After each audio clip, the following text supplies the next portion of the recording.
ನಾಳೆ ಹಳೆ ಒಡಂಬಡಿಕೆಯಲ್ಲಿ ದೇವರು ಅವರೊಟ್ಟಿಗೂ ಇಸ್ರಾಯೇಲರೊಟ್ಟಿಗೂ ಅಗ್ನಿಸ್ತಂಭವಾಗಿ ಮೇಘಸ್ತಂಭವಾಗಿ ಅವರನ್ನು ನಡೆಸಿದಂತ ದೇವರು. ಆ ದೇವರು ನಮಗೆ ಈ ಲೋಕಯಾತ್ರೆಯಲ್ಲಿ ಒಂದು ವಾಗ್ದಾನವನ್ನ ಆತನು ಮಾಡಿದ್ದಾನೆ. ನಾವು ಆ ವಾಗ್ದಾನದ ವಿಷಯದಲ್ಲಿ ನಾವು ಮಾತಾಡುತ್ತಾ ಇವತ್ತು ಹೊಸ ಒಡಂಬಡಿಕೆ ಒಬ್ಬ ಸ್ತ್ರೀ ವಿಷಯದಲ್ಲಿ ನಾನು ಮಾತಾಡುವನಾಗಿದ್ದೇನೆ. ಆ ಸ್ತ್ರೀ ಯಾರು ಎಂಬುದಾಗಿ ನನ್ನ ಸಂದೇಶದ ಭಾಗದಲ್ಲಿದ್ದೆ. ಯೇಸು ಕ್ರಿಸ್ತನ ನಿಮಿತ್ತವಾಗಿ ಲೋಕಯಾತ್ರೆಯಲ್ಲಿ ಅವರು ಪಟ್ಟಂತಹ ಶೋಧನೆ, ಅವಮಾನ, ನಿಂದೆಗಳು ಹೇಗೆ ಸಹಿಸಿಕೊಂಡರು ಎಂಬುದಾಗಿ ಒಂದು ನಿರ್ದೇಶನ ಸತ್ಯವೇದದಲ್ಲಿದೆ ಪ್ರಿಯರೇ. ಸುಮಾರು 2-3 ಸಂದೇಶಗಳು ಆ ವಿಷಯದಲ್ಲಿ ನಡೆಯಬಹುದು. ಹಾಗಾಗಿ ನಿಮ್ಮ ಮುಂದೆ ಯಾವ ಯೋಗ್ಯತೆ ಇಲ್ಲದಂತ ನಾನು ಬಂದಿದ್ದೇನೆ. ಈಗ ತಾನೇ ಮಂಜುಳಾ ಜಾಕೋಬ್ ಸೋದರಿ ಬಂದಿದ್ದಾರೆ, ಅವರು ವಾಕ್ಯವನ್ನು ಓದಬೇಕು. ಮತ್ತಾಯನ ಸುವಾರ್ತೆ 28ನೇ ಅಧ್ಯಾಯ 18ನೇ ವಚನದಿಂದ ಓದಬೇಕಾಗಿ ನಾನು ಕೇಳಿಕೊಳ್ಳುತ್ತೇನೆ. ಮತ್ತಾಯನ ಸುವಾರ್ತೆ 28ನೇ ಅಧ್ಯಾಯ 18ನೇ ವಚನದಿಂದ 20ನೇ ವಚನದವರೆಗೂ. ಮಂಜುಳಾ ಸಿಸ್ಟರ್. 28 1ರಿಂದ 18ರಿಂದ 20ರವರೆಗೆ. 18 ಪರಲೋಕದಲ್ಲಿಯೂ ಭೂಲೋಕದಲ್ಲಿಯೂ ಎಲ್ಲಾ ಅಧಿಕಾರವು ನನಗೆ ಕೊಡಲ್ಪಟ್ಟದೆ. ಆದ್ದರಿಂದ ನೀವು ಹೊರಟು ಹೋಗಿ ಎಲ್ಲಾ ದೇಶಗಳ ಜನರನ್ನು ಶಿಷ್ಯರನ್ನಾಗಿ ಮಾಡಿರಿ. ಅವರಿಗೆ ತಂದೆಯ, ಮಗನ, ಪವಿತ್ರಾತ್ಮನ ಹೆಸರಿನಲ್ಲಿ ದೀಕ್ಷಾ ಸ್ನಾನ ಮಾಡಿಸಿ, ನಾನು ನಿಮಗೆ ಆಜ್ಞಾಪಿಸಿದ್ದನ್ನೆಲ್ಲ ಕಾಪಾಡಿಕೊಳ್ಳುವುದಕ್ಕೆ ಅವರಿಗೆ ಉಪದೇಶ ಮಾಡಿರಿ. ನೋಡಿರಿ, ನಾನು ಯುಗದ ಸಮಾಪ್ತಿಯವರೆಗೂ ಎಲ್ಲಾ ದಿವಸ ನಿಮ್ಮ ಸಂಗಡ ಇರುತ್ತೇನೆ ಎಂದು ಹೇಳಿದನು. ದೇವರ ಸ್ತೋತ್ರವಾಗಲಿ. Thank you sister. ಯಾಕೆ ಈ ವಿಷಯವನ್ನ ಹೇಳ್ತೀನಿ? ಯೇಸು ಕ್ರಿಸ್ತನ ದೈವತ್ವಕ್ಕೆ ನಾನು ಮತ್ತೆ ಬಂದಿದ್ದೇನೆ ಪ್ರಿಯರೇ. ಇಲ್ಲಿ ದೈವತ್ವದ ಯೇಸು ಕ್ರಿಸ್ತನು ಯಾರು? ಆತನು ಯಾರ ಉದರದಲ್ಲಿ ಜನಿಸಿದನು? ಆ ಉದರದಲ್ಲಿ ಇದ್ದಂತ ಆ ತಾಯಿ ಯಾರು ಎಂಬುದಾಗಿ ನಾವು ನೋಡುವಾಗ, ಯೇಸು ಕ್ರಿಸ್ತನು ಈ ಲೋಕದಲ್ಲಿ ಇದ್ದಂತ ಸಮಯದಲ್ಲಿ ತನ್ನ ಶಿಷ್ಯರಿಗೆ ಹೇಳಿದ ಮಾತು ಇದಾಗಿತ್ತು. ಈ ಮಾತು ಯೇಸು ಕ್ರಿಸ್ತರ ಬಾಯಿಂದ ಬಂದ ಮಾತು. ಯೇಸು ಕ್ರಿಸ್ತರು ಸತ್ತು ಹೂಳಲ್ಪಟ್ಟು 3ನೇ ದಿನ ಎದ್ದು ಬಂದು ಸುಮಾರು 40 ದಿನದವರೆಗೂ ಶಿಷ್ಯರೊಟ್ಟಿಗೆ ಅವರು ಈ ಲೋಕಯಾತ್ರೆಯಲ್ಲಿ ಕಳೆದರು. ಅವರ ಚಿಂತೆ ಆ 40 ದಿನಗಳು ಅವರ ಜೊತೆಯಲ್ಲಿ ಇದ್ದರು. 40 ದಿನಗಳಾದ ಮೇಲೆ ಯೇಸು ಕ್ರಿಸ್ತನು ಸ್ವರ್ಗಾರೋಹಣ ಆದನು ಸಂದರ್ಭದಲ್ಲಿ ಯೇಸು ಕ್ರಿಸ್ತನು ಹೇಳಿರುವಂತ ಮಾತು 28ನೇ ಅಧ್ಯಾಯ 20ನೇ ವಚನದಿಂದ 18ರಿಂದ 20ನೇ ವಚನ. ನಾನು ಯುಗದ ಸಮಾಪ್ತಿಯವರೆಗೂ ನಿಮ್ಮೊಟ್ಟಿಗೂ ಇರುತ್ತೇನೆ. ಬೇರೆ ಇವತ್ತು ನಮ್ಮೊಟ್ಟಿಗೂ ಸಹ ದೇವರು ಇದ್ದಾನೆ. ನಾನು ನಿಮಗೆ ಸದಾಕಾಲ ನಿಮ್ಮೊಟ್ಟಿಗೆ ಇರುತ್ತೇನೆ ಎಂಬುದಾಗಿ ತನ್ನ ಆತ್ಮನ ಕೊಟ್ಟು ಆತನು ನಡೆಸುವಂತವನು ಆಗಿದ್ದಾನೆ. ಯೇಸು ಕ್ರಿಸ್ತನು ದೇವರೆಂದು ಖಚಿತಪಡಿಸಿಕೊಳ್ಳಬೇಕು. ಯೇಸು ಕ್ರಿಸ್ತನಿಗೆ ಎಲ್ಲೆಲ್ಲಿ ಅಧಿಕಾರ ಕೊಡಲ್ಪಟ್ಟಿದೆ ಎಂಬುದಾಗಿ ನಾವು ಸತ್ಯವೇದದಲ್ಲಿ ನೋಡುವವರಾಗಿದ್ದೇವೆ. ದೇವರು ಎಂದು ಹೇಳಲ್ಪಟ್ಟಿದೆ. ಆತನು ಸೃಷ್ಟಿಯ ಮೊದಲೇ ಇದ್ದಂಥವನು. ಆತನಿಗೆ ಮರಣವಾಗಲಿ, ಆತನಿಗೆ ಆರಂಭ ಮತ್ತು ಅಂತ್ಯ ಇಲ್ಲದಿರುವಂಥದ್ದು ಸತ್ಯವೇದ ನಮ್ಮನ್ನ ತಿಳಿಸಿರುವಂಥದ್ದು ಪ್ರಿಯರೇ. ಯೇಸು ಕ್ರಿಸ್ತನು ಯಾರು ಎಂಬುದಾಗಿ ತಿಳಿಯಬೇಕು. ತಿಳಿದುಕೊಳ್ಳದೇ ಇದ್ದರೆ ನಾವು ಆತನ ಶಿಷ್ಯರಾಗುವುದಕ್ಕೆ ಯೋಗ್ಯರಲ್ಲ ಪ್ರಿಯರೇ. ಆತನ ದೈವತ್ವ, ಆತನ ಕೃಪೆ ನಾವು ಆತನ ವಾಕ್ಯದ ಮುಖಾಂತರ ತಿಳಿಯವರಾಗಿರಬೇಕು. ಈ ಲೋಕದಲ್ಲಿ ಇದ್ದಂತ ಸಮಯದಲ್ಲಿ ನೀವು ನನ್ನನ್ನು ಯಾರೆನ್ನುತ್ತೀರಿ ಎಂಬುದಾಗಿ ಶಿಷ್ಯರನ್ನೇ ಪ್ರಶ್ನಿಸಿದಂತ ನನ್ನ ಕರ್ತನಾದ ಯೇಸು ಕ್ರಿಸ್ತನು ಶಿಷ್ಯರಿಂದ ಬಂದಂತ ಉತ್ತರ ನಾವು ಮತ್ತಾಯನ ಸುವಾರ್ತೆ 16:16 ನೋಡುವವರಾಗಿದ್ದೇವೆ. ಪ್ರಿಯರೇ, ನಾನು ಇವತ್ತು ನಿಮ್ಮ ಮುಂದೆ ತಿಳಿಸಿಪಡಿಸುವಂತ ಒಂದು ವಿಷಯ, ಅದು ಮರಿಯಳ ಉದರದಲ್ಲಿ ಜನಿಸಿದಂತ ಕರ್ತನಾದ ಯೇಸು ಕ್ರಿಸ್ತನ ವಿಷಯವಾಗಿ. ಪ್ರಿಯರೇ, ನಾವು ನೇರವಾಗಿ ವಾಕ್ಯಕ್ಕೆ ಹೋಗೋಣ. ನಾವು ಲೂಕನ ಬರೆದ ಸುವಾರ್ತೆ 1ನೇ ಅಧ್ಯಾಯ 46ನೇ ವಚನವನ್ನ ನಾವು ಓದಿಕೊಳ್ಳೋಣ. 1ನೇ ಅಧ್ಯಾಯ.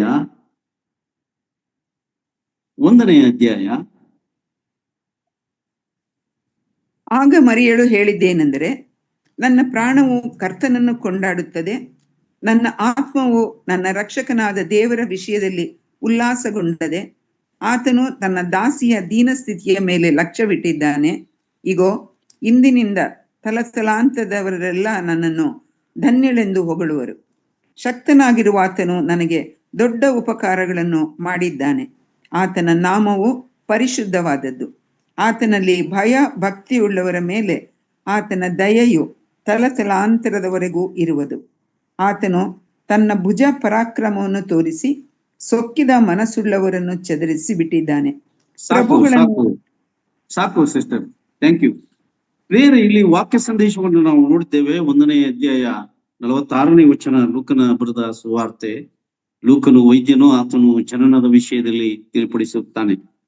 ಮರಿಯಳು ಯೇಸು ಸ್ವಾಮಿಯ ಬಗ್ಗೆ ಏನು ಹೇಳುತ್ತಿದ್ದಾಳೆ ಎಂಬ ಅರಿವು ನಮಗೆ ಈಗ ಬೇಕು.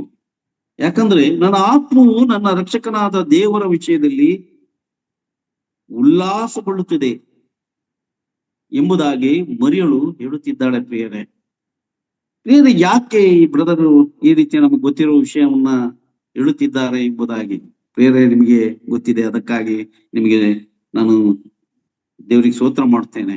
ಆದ್ರೆ ಎಷ್ಟೋ ಜನರು ಮರಿಯಳ ಆ ವಿಷಯ, ಮರಿಯಳ ಒಂದು ಸಂಕಟ, ಮರಿಯಳ ಒಂದು ನೋವು, ಮರಿಯಳ ಒಂದು ಅವಮಾನ, ಆ ತನ್ನ ರಕ್ಷಕನ ವಿಷಯದಲ್ಲಿ ಅವಳಿಗಿರುವಂತಹ ನಿಲುವು, ಅವಳು ಭಕ್ತೆ ಎಂಬುದಾಗಿ ಸತ್ಯವೇದ ನಮನ್ನ ತೋರಿಸುವಂಥದ್ದು. ಇವತ್ತು ಮರಿಯಳನ್ನ ಹೇಗೆ ನಡೆದುಕೊಳ್ಳುತ್ತಿದ್ದಾರೆ ಲೋಕದಲ್ಲಿ ಜನರು ಎಂಬುದಾಗಿ ನಾನು ಅನೇಕ ದೈವಿಕವಾದಂತ ಆಲೋಚನೆ ನಿಮ್ಮೊಟ್ಟಿಗೆ ಮಾತಾಡುವುದಕ್ಕಾಗಿ ಬಂದಿದ್ದೇನೆ ಪ್ರಿಯರೇ. ಕೇವಲ ಈ ಒಂದು ಸಂದೇಶದಲ್ಲಿ ಸಾಧ್ಯವಿಲ್ಲ. ಯಾಕಂದ್ರೆ ಆ ಯೇಸು ಕ್ರಿಸ್ತನ ಜೊತೆಗೆ ಆ ಮರಿಯಳು ಹೇಗೆ ಆ ಮಾತುಗಳನ್ನ ಆಡಿದಳು, ಎಷ್ಟು ನೋವನ್ನ ಪಟ್ಟಳು, ಎಷ್ಟು ಅವಮಾನವನ್ನ ಪಟ್ಟಳು ಎಂಬ ವಿಷಯವನ್ನ ನಾನು ಎತ್ತಿಕೊಂಡಿದ್ದೇನೆ ಪ್ರಿಯರೇ. ಇವತ್ತು ನಮ್ಮ ಜೀವಿತದ ಕುಟುಂಬದಲ್ಲೂ ಸಹಿತ ತಂದೆ ತಾಯಿಗಳಿಗೆ ಈ ಮಕ್ಕಳ ಒಂದು ಕುಟುಂಬದಲ್ಲಿ ಅವರಿಗೆ ಅವಮಾನ ನಿಂದೆಗಳು ಇವತ್ತು ಸಹಿತ ಇದೆ. ಎಷ್ಟೋ ಕುಟುಂಬಗಳು ಮಕ್ಕಳು ತಂದೆ ತಾಯಿಗಳನ್ನ ಗೌರವಿಸದೇ ಇರುವಂಥದ್ದು, ಲೋಕದಲ್ಲಿ ಆ ಕುಟುಂಬವನ್ನು ನೋಡಿ ಹೀಯಾಳಿಸುವಂಥದ್ದು ನಾವು ನೋಡುವವರಾಗಿದ್ದೇವೆ. ಪ್ರಿಯರೇ, ಸರ್ವೇ ಸಾಮಾನ್ಯ ಈಗಲೂ ಸಹಿತ ಅದು ನಡೆಯುತ್ತದೆ. 2000 ವರ್ಷಗಳ ಹಿಂದೆ ನಡೆದಂತಹ ಚರಿತ್ರೆಯ ಭಾಗವನ್ನ ನಾನು ಆರಿಸಿಕೊಂಡಿದ್ದೇನೆ ಪ್ರಿಯರೇ. ಮರಿಯಳು ಹೇಳುತ್ತಿರುವುದು ನನ್ನ ರಕ್ಷಕ, ನನ್ನ ಕರ್ತನಾದ ಯೇಸು ಕ್ರಿಸ್ತನನ್ನು ಆತನು ರಕ್ಷಕನು ಎಂಬುದಾಗಿ ಅಂಗೀಕರಿಸುತ್ತಿದ್ದಾಳೆ ಪ್ರಿಯರೇ. ದೇವ ನಮ್ಮ ಸ್ತೋತ್ರವಾಗಲಿ ಈ ವಾಕ್ಯಕ್ಕಾಗಿ. ಆಕೆ ರಕ್ಷಿಸುವ ದೇವರು ಯಾರು? ಆ ಮರಿಯಳಿಗೆ ರಕ್ಷಿಸುವ ದೇವರು ನನ್ನ ಕರ್ತನಾದ ಯೇಸು ಕ್ರಿಸ್ತನು ಪ್ರಿಯರೇ. ಪ್ರಿಯರೇ, ಆದರೆ ಈ ದಿನಮಾನಗಳಲ್ಲಿ ಆಕೆಯನ್ನು ಪೂಜಿಸುತ್ತಿದ್ದಾರೆ. ಏನ್ ಬ್ರದರ್, ನಮ್ಗೆ ಗೊತ್ತಿದೆ, ಅದು ಎಷ್ಟೋ ವರ್ಷಗಳಿಂದ ನಾವು ಆಲೋಚನೆ ನೋಡಿದ್ದೇವೆ, ಕೇಳಿದ್ದೇವೆ, ಕಣ್ಣಾರೆ ಕಂಡಿದ್ದೇವೆ. ಇವತ್ತು ಮರಿಯಳನ್ನ ಇಟ್ಟು ಮರಿಯಳ ಸ್ಥಿತಿಯನ್ನ, ಮರಿಯಳ ಆಲೋಚನೆಯನ್ನ ಅವರು ಗಮನಿಸದೆ ಯೇಸು ಕ್ರಿಸ್ತನ ಜನನದ ನಿಮಿತ್ತವಾಗಿ ಅವಳನ್ನ ದೇವಮಾತೆ ಎಂಬುದಾಗಿ ಪೂಜಿಸುತ್ತಿದ್ದಾರೆ. ಆದರೆ ಮರಿಯಳು ಹೇಳಿರುವಂತ ಮಾತು ನನ್ನ ರಕ್ಷಕನು. ಪ್ರಿಯರೇ, ದೇವಮಾತೆ ಎಂದು ದೇವರನ್ನ ಹೆತ್ತವಳೆಂದು ಆಕೆಗೆ ಗೌರವ ನೀಡುತ್ತಿದ್ದಾರೆ. ಆಕೆಗೆ ಗೌರವ ನೀಡುವುದರಲ್ಲಿ ಯಾವುದೇ ತಪ್ಪಿಲ್ಲ. ಪ್ರಿಯರೇ, ಆಕೆಯನ್ನು ಗೌರವಿಸಬೇಕು. ಆಕೆಯ ಕಾರ್ಯವನ್ನ ನಾವು ಸನ್ಮಾನಿಸಬೇಕು. ಆ ಮರಿಯಳ ಗೌರವಕ್ಕೆ ನಾವು ಎಂದೂ ಅಡ್ಡಿಪಡಿಸಬಾರದು. ಪ್ರಿಯರೇ, ಆಕೆ ಯೇಸುವಿನ ತಾಯಿ, ಯಾವುದೇ ತಪ್ಪಿಲ್ಲ. ಆಕೆ ಹೆತ್ತವಳು, ಗೌರವ ನೀಡುವುದರಲ್ಲಿ ಯಾವುದೇ ತಪ್ಪಿಲ್ಲ. ಮರಿಯಳು ದೇವರನ್ನಾಗಿ ಮಾಡುವುದು ಮಾತ್ರ ತಪ್ಪಾಗಿದೆ. ಯೇಸು ಕ್ರಿಸ್ತನನ್ನ ಹೆತ್ತಿದ್ದಾಳೆ ಎಂಬುದಾಗಿ ಲೋಕ ಇವತ್ತು ಅವಳನ್ನ ದೇವರೆಂದು ಹಾಡಿ ಹೊಗಳಿ ಕೊಂಡಾಡುತ್ತಾ ದೇವರನ್ನು ನಾಚಿಕೆಪಡಿಸುವಂತ ಕಾರ್ಯ ಈ ಲೋಕಯಾತ್ರೆಯಲ್ಲಿದೆ ಪ್ರಿಯರೇ. ಕಾರಣ ನಾನು ಸಹಿತ ಆ ಭಾಗದಲ್ಲೇ ಇದ್ದವನು. ನಿಜವಾದ ಸಂಗತಿಗಳನ್ನ ನಾವು ತಿಳಿಯುವರಾಗಿರಬೇಕು. ನಾನು ಯಾವಾಗಲೂ ಈ ಮಾತನ್ನು ಹೇಳ್ತಾ ಇದ್ದೇನೆ. 119ನೇ ಕೀರ್ತನೆ 18ನೇ ವಚನ, ನನ್ನ ಕಣ್ಣು ತೆರೆ, ಆಗ ನಿನ್ನ ಧರ್ಮಶಾಸ್ತ್ರದ ನಿಬಂಧನೆಯನ್ನು ನಾನು ಕಲಿತುಕೊಳ್ಳುವೆನು. ಪ್ರಿಯರೇ, ನಮ್ಮ ಈ ಹೊರನೋಟ, ಈ ಹೊರ ಕಣ್ಣಲ್ಲ, ನಮ್ಮ ಆಂತರ್ಯದ ಕಣ್ಣು ತೆರೆಯಲ್ಪಡಬೇಕು. ವಾಕ್ಯದ ಮರ್ಮ ತಿರುಳು ನಾವು ತಿಳಿಯೋರಾಗಬೇಕು. ಪ್ರಿಯರೇ, ಯಾಕೆ ಮರಿಯಳನ್ನು ನಮ್ಮ ಹಾಗೆ, ಆ ಮರಿಯಳು ನಮ್ಮ ಹಾಗೆ ಮನುಷ್ಯಳು? ಇವತ್ತು ದಿನಮಾನದಲ್ಲಿ ಎಷ್ಟೋ ಜನರು ದೇವರ ಭಾಗವನ್ನ ಅವರು ಪಡೆದುಕೊಳ್ಳುವುದಕ್ಕೆ ಬಹಳ ಹಂಬಲಿಸುತ್ತಾರೆ. ಇವತ್ತು ಮನುಷ್ಯರು ನೋಡು, ದೇವಸೇವಕರು ಕೆಲವರು ನಾವು ಉತ್ತಮರು, ಶ್ರೇಷ್ಠರು ಎಂಬುದಾಗಿ ಈ ಲೋಕಯಾತ್ರೆಯಲ್ಲಿ ನಾವು ನೋಡುತ್ತೇವೆ. ನಾವು ನಮ್ಮ ಸಭಾನುಣತಿಯಲ್ಲಿ ಕೆಲವರು ಹೆಚ್ಚಿಸಿಕೊಳ್ಳುವಂಥದ್ದು ಬಹಳ ನೋಡಿದ್ದೇವೆ. ಪ್ರಿಯರೇ, ಯೇಸು ಕ್ರಿಸ್ತನು ಈ ಲೋಕದಲ್ಲಿ ಹೇಳಿರುವಂತ ಮಾತು, 99 ನೀತಿವಂತರನ್ನ ಬಿಟ್ಟು ಪಾಪಿಯಾದ ಒಬ್ಬನನ್ನ ತಪ್ಪಿ ಹೋದಂತವನ ಹುಡಿಕೊಂಡು ಈ ಲೋಕಕ್ಕೆ ಬಂದಂತವನು. ಯಾರು ನೀತಿವಂತರು? ತಾವೇ ಸ್ವಹ ನೀತಿ ಉಳ್ಳವರಾಗಿ ನಾವೇ ನೀತಿವಂತರು ಎಂದು ತೋರಿಸಿಕೊಳ್ಳುವಂತ ದೇವಜನರು, ಯೇಸು ಕ್ರಿಸ್ತನ ಶಿಕ್ಷಕರೆಂದು ಹೇಳಿಕೊಳ್ಳುವಂತ ಸಾವಿರಾರು ಕೋಟಿ ಜನರು ನಮ್ಮ ಮಧ್ಯೆ ಇದ್ದಾರೆ. ಪ್ರಿಯರೇ,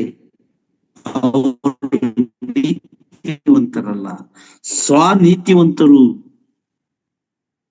ಪಾಪಿ ಎಂದು ಹೇಳಿಕೊಳ್ಳುವಂತ ಒಬ್ಬ ಶಿಷ್ಯನನ್ನ ದೇವರು ಹುಡಿಕೊಂಡು ಬಂದನು ಅವನನ್ನ ರಕ್ಷಿಸುವುದಕ್ಕಾಗಿ. ಆ 99 ಕುರಿಗಳನ್ನ ಬಿಟ್ಟು ಒಬ್ಬ ಪಾಪಿಯನ್ನು ಆತನು ಹುಡಿಕೊಂಡು ಬಂದನು ಎಂಬುದಾಗಿ ನಾವು ನೋಡುತ್ತೇವೆ. ನಾವು ಉತ್ತಮರು, ನಾವು ಶ್ರೇಷ್ಠರು, ನಾವು ನೀತಿವಂತರು, ನಾವು ಘನವಂತರು, ನಾವು ವಾಕ್ಚಾತುರ್ಯವುಳ್ಳವರು, ವಾಕ್ಯದ ಅರಿವು ಇದೆ, ಶಬ್ದದ ಜ್ಞಾನ ಇದೆ, ಶಬ್ದದ ಮನೋರಥ ಇದೆ ಎಂಬುದಾಗಿ ಹೇಳಿಕೊಳ್ಳುವಂತಹ ಅನೇಕ ದೇವ ಜನರು ನಮ್ಮ ಮಧ್ಯೆ ಇದ್ದಾರೆ, ದೇವರ ಸಭೆಯಲ್ಲಿದ್ದಾರೆ. ಹೆಚ್ಚಿಸಿಕೊಳ್ಳುವಂತ ಆತ್ಮವುಳ್ಳಂತ ವ್ಯಕ್ತಿಗಳಿದ್ದಾರೆ. ಆದ್ರೆ ಮರಿಯಳು, ಅವಳು ದೇವಭಕ್ತೆ, ಆಕೆ ಕನ್ನಿಕೆ. ಆ ಉದರದಲ್ಲಿ ದೇವದೂತನ ಸಂದೇಶವನ್ನ ಕೇಳಿ ಆತನು ತನ್ನ ರಕ್ಷಕನು ಎಂಬುದಾಗಿ, ತನ್ನ ಉದರದಲ್ಲಿ ಹುಟ್ಟಿರುವಂತ ಆ ರಕ್ಷಕನ ನಿಮಿತ್ತವಾಗಿ ಅವಳ ಪಟ್ಟಂತ ಪ್ರಯಾಸ, ನೋವು, ಅವಮಾನ, ನಿಂದೆ, ಅವರ ಹಿಂಭಾಗದಲ್ಲಿ ಮಾತಾಡುವಂತವರ ಸ್ಥಿತಿ. ಬೇರೆ ಯೇಸು ಕ್ರಿಸ್ತನ ಜನನದಲ್ಲಿ ಯೇಸು ಕ್ರಿಸ್ತನ ತಂದೆಯಾದಂತ ಯೋಸೇಫನ ಊರು ಬೆತ್ಲೆಹೇಮ್. ಯಾಕೆ ಅವರ ಕುಟುಂಬಸ್ಥರಲ್ಲಿ ಇರ್ಲಿಲ್ವಾ? ಮರಿಯಳ ಸ್ಥಿತಿಯನ್ನ ನೋಡಿ ಅವಮಾನ ಪಡಿಸಿದಂತ ಬೆತ್ಲೆಹೇಮ್ ಜನಾಂಗ, ಆ ಸಂಬಂಧಿಕರು ಇವಳು ಬಸರಾದದ್ದು ತಪ್ಪಾಗಿ ಗ್ರಹಿಸಿಕೊಂಡರು.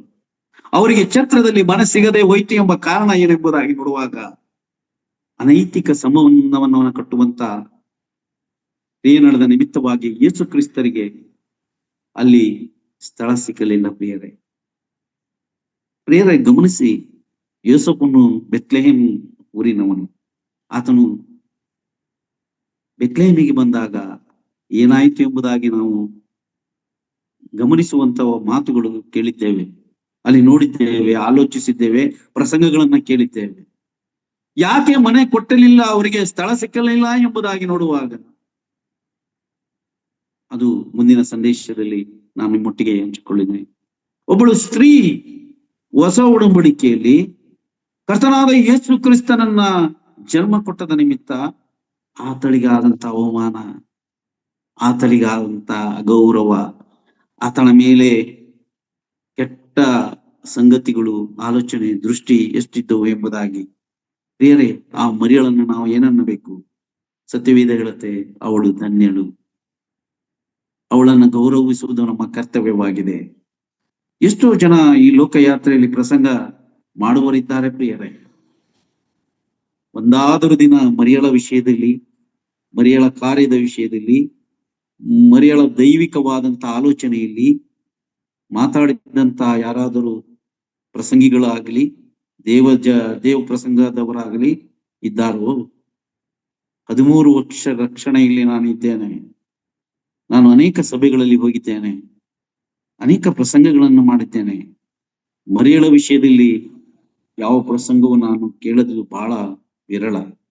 ಪ್ರಿಯರೇ, ನಾನು ಅದೇ ಉದ್ದೇಶವನ್ನು ಇಟ್ಟುಕೊಂಡು ನಿಮ್ಮ ಮುಂದೆ ಬಂದಿದ್ದೇನೆ. ಪ್ರಿಯರೇ, ನಿಮ್ಮೊಳಗೆ ಒಂದು ಆಲೋಚನೆ ಹುಟ್ಟಬಹುದು. ಪ್ರಿಯರೇ, ಮರಿಯಳ ಕೊಟ್ಟಂತ ಒಂದು ಅವಮಾನ ನಾನು ಮುಂದೆ ತಿಳಿಸುವನಾಗಿದ್ದೇನೆ. ಪ್ರಿಯರೇ, ಈ ಅಲ್ಪನು, ಗಣನೆಗೆ ಬಾರದಂತವನು, ಆ ಮರಿಯಳ ಧನ್ಯತೆಯ ವಿಷಯದಲ್ಲಿ ಹೇಳಿರುವಂತ ಮಾತು ನಿಮ್ಮನ್ನ ನಾನು ನಡೆಸುವನಾಗಿದ್ದೇನೆ ಪ್ರೇರೆ. ಆಕೆ ಆ ಆಕೆ ಆಕೆ ದೇವದೂತನ ಒಂದು ಸಾಕ್ಷಿಯನ್ನು ನಾವು ನೋಡುವರಾಗಿದ್ದೇವೆ. ನಾವು ಒಂದು ಲೂಕನು ಬರೆದ ಸುವಾರ್ತೆ 1:26 ಓದಿಕೊಳ್ಳೋಣ. 26ರಿಂದ 36 ವಚನವರೆಗೆ ಓದಿಕೊಳ್ಳಬೇಕು. ಲೂಕನು ಬರೆದ ಶುಭ ಸಂದೇಶ 1ನೇ ಅಧ್ಯಾಯ 26ನೇ ವಚನದಿಂದ 30ನೇ ವಚನವರೆಗೆ. ಸಿಸ್ಟರ್, 6ನೆಯ ತಿಂಗಳಲ್ಲಿ ದೇವರು ಗಬ್ರಿಯೇಲನೆಂಬ ತನ್ನ ದೂತನನ್ನು ಗಲಿಲಾಯ ಸೀಮೆಯ ನಜರೇತ್ ಎಂಬ ಊರಿಗೆ ಒಬ್ಬ ಕನ್ಯೆಯ ಬಳಿಗೆ ಕಳುಹಿಸಿದನು. ಆ ಕನ್ಯೆಯ ಹೆಸರು ಮರಿಯಳು. ಆಕೆಯು ದಾವಿದನ ಮನೆತನದ ಯೋಸೇಫನೆಂಬ ಪುರುಷನಿಗೆ ನಿಶ್ಚಿತಾರ್ಥವಾಗಿದ್ದಳು. ಆ ದೂತನು ಆಕೆಯ ಬಳಿಗೆ ಬಂದು, ದೇವರ ದಯೆ ಹೊಂದಿದವಳೇ, ನಿನಗೆ ಶುಭವಾಗಲಿ, ಕರ್ತನು ನಿನ್ನ ಸಂಗಡ ಇದ್ದಾನೆ ಅಂದನು. ಆಕೆಯು ಆ ಮಾತಿಗೆ ತತ್ತರಿಸಿ, ಇದೆಂಥ ಆಶೀರ್ವಾದ ಎಂದು ಯೋಚನೆ ಮಾಡುತ್ತಿರಲಾಗಿ ಆ ದೂತನು ಆಕೆಗೆ, ಮರಿಯಳೆ, ಹೆದರಬೇಡ, ನಿನಗೆ ದೇವರ ದಯೆ ದೊರಕಿತು. ಇಗೋ, ನೀನು ಗರ್ಭಿಣಿಯಾಗಿ ಒಬ್ಬ ಮಗನನ್ನು ಹೆರುವಿ. ಆತನಿಗೆ ಯೇಸುವೆಂದು ಹೆಸರಿಡಬೇಕು. ಆತನು ಮಹಾಪುರುಷನಾಗಿ ಪರಾತ್ಮರನ ಕುಮಾರನೆನಿಸಿಕೊಳ್ಳುವನು. ಇದಲ್ಲದೆ ದೇವರಾಗಿರುವ ಕರ್ತನು ಆತನ ಮೂಲ ಪಿತನಾದ ದಾವಿದನ ಸಿಂಹಾಸನವನ್ನು ಆತನಿಗೆ ಕೊಡುವನು. ಸಾಕು ಸಿಸ್ಟರ್, ಧನ್ಯವಾದಗಳು. ತುಂಬಾ ಚೆನ್ನಾಗಿ ಓದಿದ್ರಿ. ನನಗೆ ಬಹಳ ಅದ್ಭುತವಾದಂತ ವಾಕ್ಯ ಭಾಗ ಇದಾಗಿದೆ ಪ್ರಿಯರೇ. ನನಗೆ ಡಿಸೆಂಬರ್ ತಿಂಗಳು ಬಂದಾಗ ನನಗೆ ಈ ಜನನದ ವಿಷಯದಲ್ಲಿ ಬಹಳ ಆಸಕ್ತಿ ಉಳ್ಳವನಾಗಿದ್ದೇನೆ. ನಾನು ಈ ವಿಷಯವನ್ನು ನೋಡುವಾಗ ಬಹಳ ಸಂಗತಿಗಳು ಇದರಲ್ಲಿ ಇದೆ ಪ್ರಿಯರೇ. ಯಾರು ದಯೆ ಹೊಂದಿದವಳು? ದೇವರ ದಯೆ ಹೊಂದಿದ ಮರಿಯಳು ಅಷ್ಟೇ ಭಕ್ತಳವಳು. ದೇವದೂತನ ಸಾಕ್ಷಿ ಇಲ್ಲಿದೆ. ಆತ ಅವಳಿಗೆ ಕೊಟ್ಟಂತಹ ಮಾತು ದೇವರ ದಯೆ ಹೊಂದಿದವಳು. ಪ್ರಿಯರೇ, ನಾವು ದೇವರ ದಯೆ ಉಳ್ಳವರಾಗಿರಬೇಕು. ಅದಕ್ಕಾಗಿ ನಾವು ಪ್ರಯಾಸ ಪಡಿರಬೇಕು. ಯೇಸು ಕ್ರಿಸ್ತನು ಈ ಲೋಕಕ್ಕೆ ಬರುತ್ತಾನೆ ಎಂಬ ಮಾತು, ವಾಗ್ದಾನದ ಮಾತು ಹಳೆಯ ಒಡಂಬಡಿಕೆ ಆದಿಕಾಂಡ 3ನೇ ಅಧ್ಯಾಯ 15ನೇ ವಚನದಿಂದ, ನನ್ನ ಯೆಶಾಯನ ಗ್ರಂಥ 7:14 ಆತನು ಹೇಳುತ್ತಾ ಬರುವಾಗ ಆ ಇಸ್ರಾಯೇಲ್ ಜನಾಂಗ ಅದಕ್ಕಾಗಿ ಕಾಯುತ್ತಾ ಇದ್ದರು ಪ್ರಿಯರೇ. ಅನೇಕ ಸ್ತ್ರೀಯರು, ದೇವಭಕ್ತಿಯರು ತಮ್ಮನ್ನ ಶುದ್ಧಿಪಡಿಸಿಕೊಂಡು ತನ್ನ ರಕ್ಷಕನನ್ನ ತನ್ನ ಉದರದಲ್ಲಿ ಬರುತ್ತಾನೆ ಎಂಬುದಾಗಿ ಕಾದುಕೊಳ್ತಿದ್ರು ಪ್ರಿಯರೇ. ಯಾಕೆ ಇಲ್ಲಿ ಹೇಳ್ತಾ ಇದ್ದೇನೆ? ಯಾರು ದಯೆ ಹೊಂದಿದಳು? ದೇವರ ದಯೆ ಹೊಂದಿದ ಮರಿಯಳು ಅಷ್ಟೇ ಭಕ್ತಳು. ಮರಿಯಳು ಒಳ್ಳೆಯ ಕನ್ನಿಕೆ, ಆಕೆಗೆ ಗೌರವ ಕೊಡಲೇಬೇಕು ಪ್ರಿಯರೇ. ಇವತ್ತು ಕ್ರಿಸ್ತ ಗೋಳದಲ್ಲಿ ಮರಿಯಳ ವಿಷಯದಲ್ಲಿ ನಾವು ಗೌರವ ಕೊಡುವರಾಗಿದ್ದೇವೆ ಪ್ರಿಯರೇ. ಆಕೆಯನ್ನ ದೂತನು ಧನ್ಯಳು ಎಂಬುದಾಗಿ ಕರೆಯುವಂಥದ್ದು, ಆ ಸಾಕ್ಷಿ ಹೇಳುವಂಥದ್ದು. ದೇವರ ದೂತನು ಆ ಮಾತನ್ನು ಹೇಳುತ್ತಾನೆ ಪ್ರಿಯರೇ. ದೇವರ ಆ ಸಂದೇಶವನ್ನು ಹೊತ್ತುಕೊಂಡು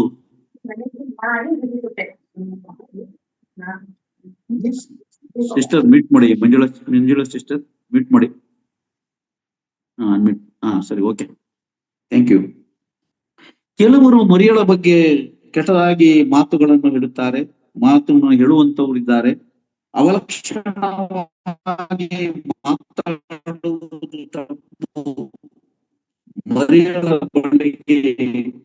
ಮರಿಯಳಿಗೆ ಕೊಡಬೇಕಾದ ಕೆಲವರು ಮಾತ್ರ ಅವರನ್ನ ದೇವರಾಗಿ, ಮರಿಯಳು ಏನು ಹೇಳಿದ್ದಾಳೆ? ನನ್ನ ರಕ್ಷಕ ಎಂಬುದಾಗಿ ನಾವು ಮೊದಲನೇ ವಚನದಲ್ಲಿ ನಾವು ನೋಡಿದ್ದೇವೆ. ಆಕೆಯು ಪಾಪಿ. ಆಕೆಯ ಪಾಪಕ್ಕಾಗಿ ಯಾರು ಸತ್ತಿದ್ದಾರೆ? ಆಕೆ ಭಕ್ತಳಾದ ಸ್ತ್ರೀ. ಹಾಗಾಗಿ ದೇವರು ಆಕೆಯ ಗರ್ಭವನ್ನು ಆರಿಸಿಕೊಂಡನು ಪ್ರಿಯರೇ. ಪವಿತ್ರಾತ್ಮನಿಂದ ಗರ್ಭ ಹೊಂದಿದ್ದಾಳೆ. ಕೆಲವರು ಆಕೆಯನ್ನ ಮಾತಾಡುವ ರೀತಿ ಬೇರೆ. ಆದರೆ ನಿಜವಾಗಿ ದೇವರು ಆದ ಮತ್ತು ಅವಳನ್ನ ಸೃಷ್ಟಿಸುವಾಗ ತಂದೆ ತಾಯಿಗಳು ಯಾರಾದರೂ ಇದ್ದರೆ ಬೇರೆ ನೋಡಿ, ದೇವರಿಗೆ ಅಸಾಧ್ಯವಾದದ್ದು ಆತನಿಗೆ ಸಾಧ್ಯವಾಗಿದೆ. ಬರೀ ಮಣ್ಣಿನಿಂದಲೇ ಸೃಷ್ಟಿಸಿ ಆ ಒಂದು ತನ್ನ ಶ್ವಾಸವನ್ನು ಊದಿ ಜೀವ ಕೊಟ್ಟಂತ ನನ್ನ ಕರ್ತನಾದ ಯೇಸು ಕ್ರಿಸ್ತನು. ಆದಮನನ್ನೇ ಸೃಷ್ಟಿ ಮಾಡಿದಂತ ದೇವರು ಸ್ತ್ರೀಯ ಉದರದಲ್ಲಿ ಬರುವುದು ಬಹಳ ಸುಲಭ. ಯಾಕಂದ್ರೆ ಆದಾಮ ಅವಳನ್ನ ಉಂಟು ಮಾಡಿದ್ದು ಅದಕ್ಕೆ. ಆದಾಮನ ಪಕ್ಕೆಲುಬೆಲಿ ಅವಳು ಬಂದಳು ಎಂಬುದಾಗಿ ನಾವು ನೋಡುತ್ತೇವೆ. ತಂದೆ ತಾಯಿಗಳಲ್ಲದೆ ದೇವರಿಗೆ ಎಲ್ಲಾ ಕಾರ್ಯಗಳಲ್ಲೂ ಸೃಷ್ಟಿಸುವುದಕ್ಕೆ ಸಾಧ್ಯವಿದೆ ಪ್ರಿಯರೇ. ಇದು ನಮ್ಮ ತಿಳಿದಿದ್ದರೂ ಈ ಪ್ರಶ್ನೆ ಇನ್ನು ದೂರ ಇದೆ ಪ್ರಿಯರೇ. ಆದರೆ ನನ್ನ ರಕ್ಷಕ ಎಂಬ ಹೇಳಿರುವಂತ ಮಾತು, ಆಕೆಯು ಪಾಪಿಯಾಗಿದ್ದರೂ ಸಹಿತ ಆ ಪಾಪಿಯನ್ನು ರಕ್ಷಿಸುವುದಕ್ಕಾಗಿ ಆ ಪಾಪಿಯ ಗರ್ಭದಿಂದಲೇ ಆತನು ಹುಟ್ಟು ಬರುವುದಕ್ಕೆ ಸಾಧ್ಯವಾಯಿತು ಪ್ರಿಯರೇ. ಪ್ರಿಯರೇ, ಈ ಮಾತುಗಳನ್ನ ಆಲೋಚಿಸುವಾಗ ಜನನದ ವಿಷಯದಲ್ಲಿ ವೈದ್ಯ ಲೋಕದಲ್ಲಿಯೂ ಆಶ್ಚರ್ಯಚಕಿತವಾಗಿದೆ. ಇದು ಯಾರಿಗೂ ತಿಳಿಯದ ಒಂದು ಮರ್ಮ ಸತ್ಯ ಸಂಗತಿಯಾಗಿದೆ. ಆ ಬೆಳೆಯುವಂತ ಭ್ರೂಣ ಅದಾಗುವಂಥದ್ದು ಬಹಳ ಆಶ್ಚರ್ಯಕರಾಗಿ ನಾವು ಕೀರ್ತನೆ ಭಾಗ 136ನೇ ಕೀರ್ತನೆ ನೋಡುತ್ತೇವೆ. ಆತನು ಬಹು ಜ್ಞಾನವುಳ್ಳವನಾಗಿ ಆತನು ಲೋಕವನ್ನು ಸೃಷ್ಟಿ ಮಾಡಿದ್ದಾನೆ, ಆತನ ಕೃಪೆಯು ಶಾಶ್ವತವಾದದ್ದು ಎಂಬುದಾಗಿ 136ನೇ ಕೀರ್ತನೆಯಲ್ಲಿ. ಪ್ರಿಯರೇ, ಗರ್ಭದ ತಾಯಿಯ ಗರ್ಭದಲ್ಲಿ ಆ ಚೀಲ, ನೀರಿನ ಚೀಲದಲ್ಲಿ ಮಗು ಇರುತ್ತೆ, ಅದು ಉಸಿರಾಟಿಸುತ್ತದೆ. ಅದೇ ಈ ಭೂಮಿಗೆ ಬಂದಾಗ ಅದು ಆ ಚೀಲ ಒಡೆದು ಅದು ಉಸಿರಾಡುತ್ತದೆ, ಬದುಕುತ್ತದೆ. ಅದೇ ಮಗುನ ನಾವು ನೀರಿಗೆ ಹೊತ್ತಾಕಿದರೆ ಏನಾಗ್ಬಹುದು ಪ್ರಿಯರೇ? ದೇವರ ಜ್ಞಾನ ಮನುಷ್ಯನಿಗೆ ತಿಳಿಯುವುದಕ್ಕೆ ಅಸಾಧ್ಯವಾಗಿದೆ ಪ್ರಿಯರೇ. ಕರ್ತನಾದ ಯೇಸು ಕ್ರಿಸ್ತನು ಈ ಲೋಕಕ್ಕೆ ಗರ್ಭಧರಿಸಿ ಆ ಕನ್ಯಾ ಮರಿಯಮಳಲ್ಲಿ, ಯಾಕಂದ್ರೆ ಆತನ ವಾಗ್ದಾನವಿತ್ತು, ಸ್ತ್ರೀ ಸಂತಾನದಲ್ಲಿ ಹುಟ್ಟಿ ಬರುತ್ತೇನೆ ಎಂಬುದಾಗಿ. ಪ್ರಿಯರೇ, ಇದು ಕೇವಲ ಸತ್ಯವೇದದ ಮಾತಲ್ಲ, ಎಲ್ಲಾ ಧರ್ಮಗಳಲ್ಲಿ ಕನ್ನಿಕಾ ಸುತಾಯ ನಮಃ, ಕನ್ನಿಕೆಯಲ್ಲಿ ಹುಟ್ಟಿ ಬಂದಂತ ನನ್ನ ದೇವರು ಪ್ರಿಯರೇ. ಅದು ವಾಗ್ದಾನ. ಇದು ಹೊಸ ಒಡಂಬಡಿಕೆಯಲ್ಲಿ ಅದು ನೆರವೇರಿತು. ಅದನ್ನು ಹೊಸ ಒಡಂಬಡಿಕೆಯ ದೇವರು ಯೆಹೋವ ದೇವರೇ, ನನ್ನ ಕರ್ತನಾದ ಯೇಸು ಕ್ರಿಸ್ತನು ಮನುಷ್ಯನಾಗಿ ಬಂದನು. ಯಾಕೆ ಬಂದನು ಎಂಬುದಾಗಿ ನೋಡುವಾಗ, ಮನುಷ್ಯನ ಮಾಡಿದ ಪಾಪ ಪರಿಹಾರಕ್ಕಾಗಿ. ರಕ್ತದಾರ ಇಲ್ಲದೆ ಪಾಪ ಪರಿಹಾರವಿಲ್ಲ. ಪಾಪವನ್ನು ಶ್ರಮಿಸುವುದಕ್ಕೆ ರಕ್ತದ ಔಷಧ ಇದೆ ಎಂಬುದಾಗಿ ನಾವು ನೋಡುವರಾಗಿದ್ದೇವೆ ಪ್ರಿಯರೇ. ನಾವು ಯಾಜಕ ಕಾಂಡವನ್ನ ನೋಡುವಾಗ ಮನುಷ್ಯನ ಪಾಪವನ್ನ ರಕ್ಷಿಸುವುದಕ್ಕಾಗಿ, ಪಾಪದಿಂದ ರಕ್ಷಿಸುವುದಕ್ಕಾಗಿ ಆ ರಕ್ತ ಸುರಿಯಲೇಬೇಕು ಪ್ರಿಯರೇ. ನಾನು ಇಷ್ಟು ಪ್ರಸಂಗದಲ್ಲಿ ಹೇಳಿದ್ದೇನೆ, ಈ ಲೋಕದಲ್ಲಿ ರಕ್ತ ಉಂಟು, ಪರಿಶುದ್ಧತೆ ಇಲ್ಲ. ಪರಲೋಕದಲ್ಲಿ ಪರಿಶುದ್ಧತೆ ಇದೆ,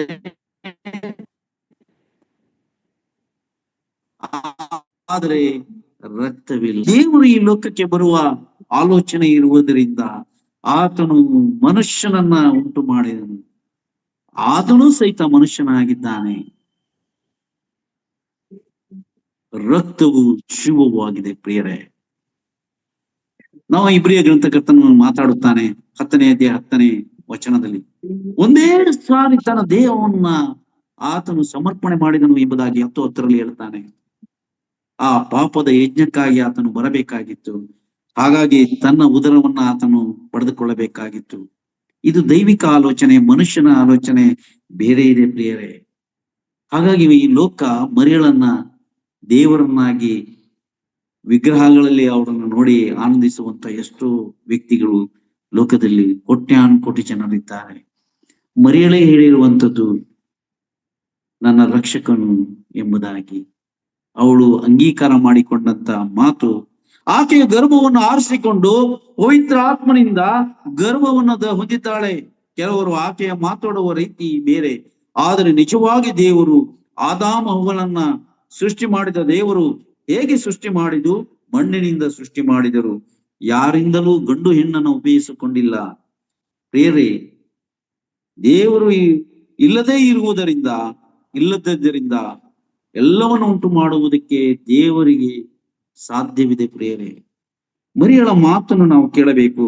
ನನ್ನ ರಕ್ಷಕ, ಆಕೆ ನಿಜವಾಗಲೂ ಧನ್ಯವಳು. ನಾವು ಅವಳಿಗೆ ಹೇಳಬೇಕು, ಮರಿಯಳನ್ನು ನಾವು ಧನ್ಯಳು ಎಂಬುದಾಗಿ ನಾವು ಸನ್ಮಾನಿಸಬೇಕು, ಗೌರವಿಸಬೇಕು, ಒಳ್ಳೆಯ ಮಾತುಗಳನ್ನ ಹೇಳಬೇಕು. ಆಕೆ ನನ್ನ ರಕ್ಷಕನನ್ನ ಅಂಗೀಕರಿಸಿಕೊಳ್ಳುವಾಗ, ಆಕೆ ಒಪ್ಪಿಕೊಳ್ಳುವಾಗ, ಆಕೆ ದೇವರ ಕಾರ್ಯಗಳಿಗಾಗಿ ಒಪ್ಪಿಸಿಕೊಡುತ್ತಾಳೆ. ಅದು ಮಾತ್ರವಲ್ಲ ಪ್ರಿಯರೇ, ತನ್ನ ಉದರದಲ್ಲಿ ಬೆಳೆದಂತ ಆ ಮಗುವನ್ನ 12ನೇ ವಯಸ್ಸಿನಲ್ಲಿ ಎಲ್ಲಿ ಅವರು ನೋಡುವರಾಗಿದ್ದೇವೆ ಪ್ರಿಯರೇ, ನಾವು ಲೂಕನ ಬರೆದ ಸುವಾರ್ತೆ 2ನೇ ಅಧ್ಯಾಯ 41ನೇ ವಚನದಲ್ಲಿ 2:41. ಅವನ ತಂದೆ ತಾಯಿಗಳು ಪ್ರತಿ ವರ್ಷವೂ ಪಸ್ಕ ಹಬ್ಬದ ಜಾತ್ರೆಗೆ ಯೆರೂಸಲೇಮಿಗೆ ಹೋಗುತ್ತಿದ್ದರು.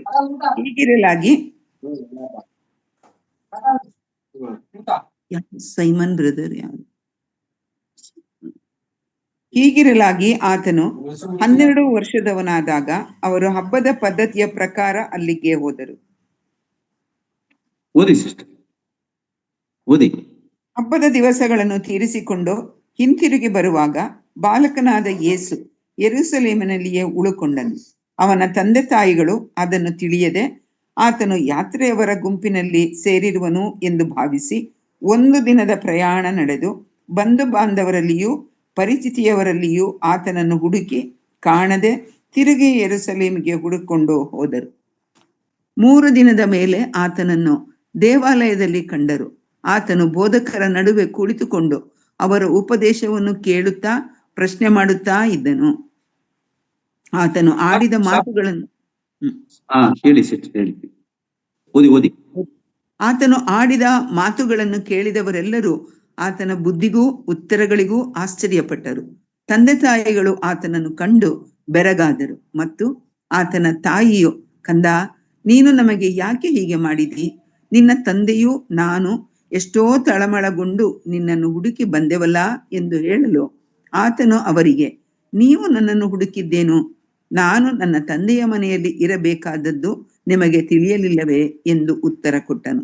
ಆದರೆ ದೇವರ ಸ್ತೋತ್ರವಾಗಲಿ. ಬಹಳ ಪ್ರಾಮುಖ್ಯವಾದಂತ ಸಂಗತಿ ಇಲ್ಲಿದೆ. ಯೇಸು ಕಾಣುವುದಿಲ್ಲ, ದೇವಾಲಯದಲ್ಲಿ ಅವರನ್ನು ನೋಡುವುದಕ್ಕೆ ಆತನು ಸಾಧ್ಯವಾಯಿತು. ಪ್ರಿಯರೇ, 48ನೇ ವಚನ ಓದಿ ಸಿಸ್ಟರ್. 48. ತಂದೆ ತಾಯಿಗಳು ಆತನನ್ನು ಕಂಡು ಬೆರಗಾದರು.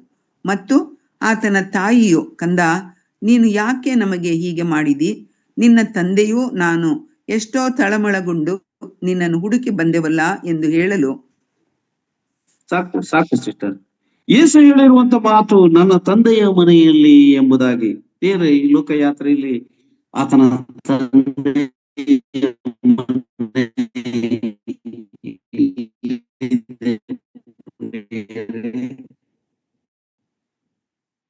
ಆತನು ನಜರೇತಿನಲ್ಲಿ ಇರುವಂತ ದೇವಾಲಯಕ್ಕೆ ಬಂದಿರುವಾಗ ನಡೆದ ಹಾಗೆ. ಪ್ರಿಯರೇ, ಈ ಮರಿಯಳು ಮತ್ತು ಜೇಸಪ್ಪನಿಗೆ ಅರ್ಥವಾಗದೆ ಹೋಯಿತು, ನನ್ನ ನಿಜವಾದ ತಂದೆಯ ಮನೆ ಯಾವುದು ಎಂಬುದಾಗಿ. ಪ್ರಿಯರೇ, ನನ್ನ ತಂದೆಯ ಮನೆ ಎಂಬುದಾಗಿ 49ನೇ ವಚನದಲ್ಲಿ ನೀವು ಯಾಕೆ ಹುಡುಕುತ್ತೀರಿ ಎಂಬುದಾಗಿ ಅಲ್ಲಿ ಹೇಳಿರುವಂತ ಮಾತು. ಯೇಸು ಕ್ರಿಸ್ತನ ಭೂಲೋಕದ ತಂದೆಯ ಮನೆ ಅದು ನಜರೇತಾಗಿತ್ತು ಪ್ರಿಯರೇ. ಯಾಕಂದ್ರೆ ಅಲ್ಲಿ ಕೆಲಸ ಮಾಡಿಕೊಂಡು, ತನ್ನ ಬೆಳಿಗ್ಗೆ ಕೆಲಸವನ್ನು ಮಾಡಿಕೊಂಡು ಅಲ್ಲಿ ವಾಸವಾಗಿದ್ದನು. ಹಾಗಾಗಿ ಆತನಿಗೆ ಒಂದು ಹೆಸರಿತ್ತು, ನಜರೇತಿನ ಯೇಸು. ಪ್ರಿಯರೇ, ನಾವು ಎಷ್ಟು ಆರಂಭದಲ್ಲಿ ನಜರೇತಿನ ಯೇಸುವಿನ ನಾಮದಲ್ಲಿ ಬೇಡಿ ಹೊಂದಿದ್ದೇನೆ ತಂದೆಯೇ ಎಂಬುದಾಗಿ ಪ್ರಾರ್ಥಿಸುತ್ತಿದ್ದೆವು. ಉದಯ ಸೇವಕರನ್ನು ಹೀಗೆ ಪ್ರಶ್ನೆ ಮಾಡಿದ್ರು, ನಜರೇತ್ ಎಂಬುದಾಗಿ ಹೇಳಕೂಡದು, ಅದು ಎಂಥ ಸ್ಥಳವಾಗಿತ್ತು ಎಂಬುದಾಗಿ. ಪ್ರಿಯರೇ, ನಾನು ಅದಕ್ಕೆ ಅಷ್ಟೇ, ದೇವರ ವಾಕ್ಯವನ್ನ ತಿದ್ದುವುದಕ್ಕೆ ಸಾಧ್ಯವೋ? ನಜರೇತಿನ ಯೇಸು, ಆತನಿಗೆ ಇನ್ನೊಂದು ಹೆಸರು, ಸುಮಾರು 7 ಹೆಸರುಗಳು ಹೊಸ ಒಡಂಬಡಿಕೆಯಲ್ಲಿ ಇದೆ ಪ್ರಿಯರೇ. ಇಮ್ಮಾನುವೇಲ್ ಎಂಬುದಾಗಿ. ಆ ನಜರೇತಿನ ಯೇಸು ಒಂದು ಹೆಸರನ್ನು, ನಾನು ಅಲ್ಲಿಗೆ ಹೋಗುವುದಿಲ್ಲ. ಇದಲ್ಲದೆ ತಂದೆಯ ಮನೆಯಲ್ಲಿ ನಜರೇತಿನಲ್ಲಿರುವಂತಹ ಆತನ ತಂದೆಯ ಮನೆಯಲ್ಲಿದ್ದೇನೆ ಎಂಬುದಾಗಿ ಆತನು ಬೆಳಿಗ್ಗೆ ಕೆಲಸವನ್ನು ಮಾಡಿಕೊಂಡು ಇದ್ದಾನೆ. 12ನೇ ವಯಸ್ಸಿನಲ್ಲಿ ತಂದೆಯ ಮನೆಯಲ್ಲಿದ್ದಾನೆ. ಅದನ್ನು ಅವರಿಗೆ ಅರ್ಥವಾಗಲಿಲ್ಲ. ಅಲ್ಲಿ ಒಂದು ಮಾತು ಬರೆಯಲ್ಪಟ್ಟಿದೆ 50ನೇ ವಚನದಲ್ಲಿ, ಹೀಗೆ ಬರೆಯಲ್ಪಟ್ಟಿದೆ. 50ನೇ ವಚನದಲ್ಲಿ, ಆದರೆ ಆತನು ಹೇಳಿದ ಮಾತಿನ ಅರ್ಥವನ್ನು ಅವರು ಗ್ರಹಿಸಲಿಲ್ಲ. ಬಳಿಕ ಬಳಿಕ ಆತನು ಅವರ ಜೊತೆಯಲ್ಲಿ ನಜರೇತಿಗೆ ಬಂದು ಅವರಿಗೆ ಅಧೀನನಾಗಿದ್ದನು. ಆತನ ತಾಯಿಯು ಈ ಸಂಗತಿಗಳನ್ನೆಲ್ಲ ತನ್ನ ಮನಸ್ಸಿನಲ್ಲಿ ಇಟ್ಟುಕೊಂಡಳು. ಸಾಕು. ಬೇರೆ ಯೇಸು ಕ್ರಿಸ್ತನು ಹೇಳಿರುವಂತಹ ಅನೇಕ ಮಾತು ಅವರಿಗೆ ಅರ್ಥವಾಗಿರಲಿಲ್ಲ. ಆದ್ರೆ ಮರಿಯಳಿಗೆ ಇದೆಲ್ಲವೂ ತನ್ನ ಮನಸ್ಸಿನಲ್ಲಿ ಇಟ್ಟುಕೊಂಡಳು. ಆದರೆ ಅದಾದ ಮೇಲೆ ಮರಿಯಳು ಎಲ್ಲಿ ನೋಡುತ್ತೇವೆ ಎಂಬುದಾಗಿ ನೋಡುವಾಗ ಆ ಆ ಮದುವೆಯ ಮನೆಯಲ್ಲಿ ನಾವು ನೋಡುತ್ತೇವೆ. ಪ್ರಿಯರೇ, ಯಾಕೆ ಇದನ್ನು ಹೇಳುತ್ತಾ ಬಂದಿದ್ದೇನೆ ನಿಮಗೆಲ್ಲ ತಿಳಿದಿದೆ. ಮರಿಯಳ ಪಟ್ಟಂತ ವೇದನೆ, ಮರಿಯಳು ಯೇಸು ಕ್ರಿಸ್ತನ ಸುವಾರ್ತೆಗೆ ಅಡ್ಡಿಪಡಿಸಿದಂತ ರೀತಿ ಯಾಕೆ ಏನು ಎಂಬುದಾಗಿ ನಾನು ದೈವಿಕವಾದಂತ ಆಲೋಚನೆಗೆ ನಿಮ್ಮನ್ನ ನಡೆಸುವನಾಗಿದ್ದೇನೆ. ನಾನು ಸುಮ್ಮನೆ ವಾಕ್ಯ ಆಧಾರಿತಕ್ಕೆ ಬರಲಿಲ್ಲ. ನಿಮ್ಮ ಮನಸ್ಸಿನಲ್ಲಿ ದೇವರ ಆಲೋಚನೆಗಳು, ದೇವರ ವಾಕ್ಯದ ಮಹಿಮೆಯನ್ನು ನಿಮ್ಮ ಮುಂದೆ ಇಟ್ಟು ನಿಮ್ಮ ಹೃದಯದಲ್ಲಿ, ನಿಮ್ಮ ಆಲೋಚನೆಯಲ್ಲಿ ಆ ಮರಿಯಳ ವಿಷಯದಲ್ಲಿ, ಪ್ರಯಾಸದ ವಿಷಯದಲ್ಲಿ ನೀವು ತಿಳಿದುಕೊಳ್ಳುವುದಕ್ಕಾಗಿ. ನಾನು ತಿಳಿದುಕೊಂಡಿದ್ದು ಬಹಳ ಕಡಿಮೆ, ಅದನ್ನು ನಿಮ್ಮ ಮಟ್ಟಿಗೆ ಸ್ವಲ್ಪ ಮಟ್ಟಿಗೆ ಹಂಚುವುದಕ್ಕೆ ಪ್ರಯಾಸ ಪಡುತ್ತಿದ್ದೇನೆ. ಪ್ರಿಯರೇ, ಏನಾದರೂ ತಪ್ಪಾಗಿದ್ದರೆ ನನ್ನನ್ನು ಕ್ಷಮಿಸಿ, ನಾನು ಕಲಿಯುವಂತವನು. ಹಾಗಾಗಿ ಆ ಮರಿಯಳ ಜೀವಿತವನ್ನು ನೋಡುವಾಗ ಎಷ್ಟೋ ತಾಯಿಂದರ ಜೀವಿತ ಹೀಗೆ ಇದೆ ಪ್ರಿಯರೇ. ಕೆಲವರು ಹೇಳ್ತಾರೆ, ನುಂಗಕ್ಕೂ ಆಗದೆ ಉಗಿಯಕ್ಕೂ ಆಗದೆ ಅವರು ಸುಮ್ಮನೆ ತಮ್ಮ ಜೀವಿತವನ್ನ, ಈ ಲೋಕಯಾತ್ರೆಯನ್ನ ಕಳೆಯುವರಾಗ್ತಾರೆ. ಯಾಕಂದ್ರೆ ನನ್ನ ತಾಯಿ ಅಂತ ಒಂದು ವೇದನೆ ಪಟ್ಟಂತ ತಾಯಿ ಈ ಲೋಕಯಾತ್ರೆ ಮುಗಿಸಿರುವಂಥದ್ದು. ಕರ್ತನಾದ ಯೇಸು ಕ್ರಿಸ್ತನನ್ನೇ, ಜಗತ್ ರಕ್ಷಕನನ್ನೇ, ಆತನನ್ನ ತನ್ನ ಉದರದಲ್ಲಿ ಇಟ್ಟು ಅವಳು ಹೇಳಿದಂತ ಮಾತು ನನ್ನ ರಕ್ಷಕನು ಎಂಬುದಾಗಿ ಅವಳು ಅಂಗೀಕರಿಸಿದ ರೀತಿ ಎಷ್ಟು ದೇವಜನರಿಗೆ ತಿಳಿದಿಲ್ಲ. ಆ ತಾಯಿಯ ಕಾರ್ಯಗಳು, ಆಲೋಚನೆಗಳು, ಶಿಲುಬೆಯ ಮರಣದ ತುದಿವರೆಗೂ ಆ ಪುತ್ರನ ಆ ಶಿಲುಬೆಯ ಬಳಿಯಲ್ಲಿ ಯೋಚಿಸುತ್ತಾ, ಚಿಂತಿಸುತ್ತಾ ಆತನ ಸೇವೆಯನ್ನು ಮಾಡಿಕೊಳ್ಳುವಂತ ಆ ತಾಯಿ ಮೌನವಾಗಿದ್ದಳು. ಪ್ರಿಯರೇ, ಎಷ್ಟೋ ತಾಯಿಂದರು ಇವತ್ತು ಮರಿಯಳ ಹಾಗೆ ಅವಮಾನ, ನಿಂದೆ, ಪ್ರಯಾಸ, ಕಷ್ಟಗಳು ಈ ಲೋಕಯಾತ್ರೆಯಲ್ಲಿ ಪಡೆಯುತ್ತಿದ್ದಾರೆ. ಅದಕ್ಕಾಗಿ ನಾನು ಹೇಳುತ್ತೇನೆ, ಹಳೆ ಒಡಂಬಡಿಕೆಯಲ್ಲಿ ದೇವರು ಅವರ ಸಂಗಡ ಅಗ್ನಿಸ್ತಂಭವಾಗಿ, ಮೇಘಸ್ತಂಭವಾಗಿ ಅವರು ಮಾಡುವಂತ ಕಾರ್ಯಗಳನ್ನು ಅನ್ಯರು ಸಾಕ್ಷಿ ಹೇಳುವಂಥದ್ದು. ಅರಸನಾದಂಥವನು ಅಬೀಮೆಲೆಕನು ಅರಸನು, ಆತನು ಬಂದು ಒಪ್ಪಂದ ಮಾಡಿಕೊಂಡಂತ ರೀತಿ. ಪ್ರಿಯರೇ, ನಾವು ಈ ಲೋಕಕ್ಕೆ ಉಪ್ಪಾಗಿಯೋ ಬೆಳಕಾಗಿಯೋ ಇರಬೇಕು. ನಾವು ಇನ್ನೊಬ್ಬರ ಸನ್ಮಾನಕ್ಕಾಗಲಿ ಗೌರವಕ್ಕಾಗಲಿ ಕಡದೆ ದೇವರ ಸಾನ್ನಿಧ್ಯದಲ್ಲಿ ಯಥಾರ್ಥವುಳ್ಳವರಾಗಿ ನನ್ನ ಸೋದರರು ಇವತ್ತು ಸಂದೇಶವನ್ನ ಕೊಡಬೇಕಾಗಿತ್ತು. Stevenson brother.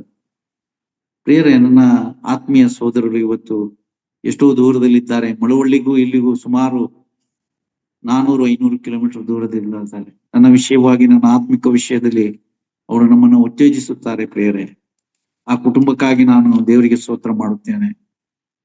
ಪ್ರಿಯರೇ, ಆ ಸಂದೇಶದ ಕೆಲವೊಂದು ವಿಷಯಗಳನ್ನ ನಾನು ಯೇಸು ಕ್ರಿಸ್ತನ ದೈವತ್ವದಲ್ಲಿ, ಯೇಸು ಕ್ರಿಸ್ತನು ಈ ಲೋಕಯಾತ್ರೆಯಲ್ಲಿ ಒಂದು ಮಾತು ಹೇಳಿರುವುದು ನನ್ನ ಹಿಂದಿನ ಮಾತಿತ್ತು, ಅದು ಮುಂದೆ ತರುತ್ತೇನೆ.